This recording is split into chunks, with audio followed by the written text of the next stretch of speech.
How to merge documents in Microsoft Word. Number 1. Open the Word document you want to merge into. The easiest way to do this is to double-click the document so it opens in Word. You can also open Word first, click the File menu in Word, click Open, and select the document. Number 2. Click in the place where you want to insert the next document. The text from the document you're inserting will begin at the location you click. Number 3. Click the Insert tab. It's at the top of the screen between Home and Draw, or Home and Design in some versions. Number 4. Click the Object button. It's in the text panel of the Insert tab, which is toward the top right corner of Word. This opens the Object dialog window.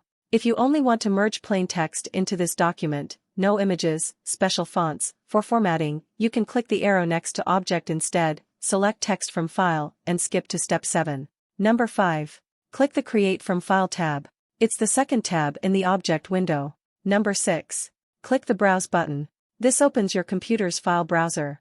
Number 7. Select the document you want to insert. Number 8. Click the Insert button. This closes the file browser and adds the file to the file name field. Number 9. Click the OK button to insert the document. The contents of the selected document should now appear where you set the cursor. Word documents and most RTF documents will retain their original formatting when merged. Results will vary for other types of files. Repeat these steps for each document you want to merge. Thanks for watching my videos. Please subscribe, like, and share.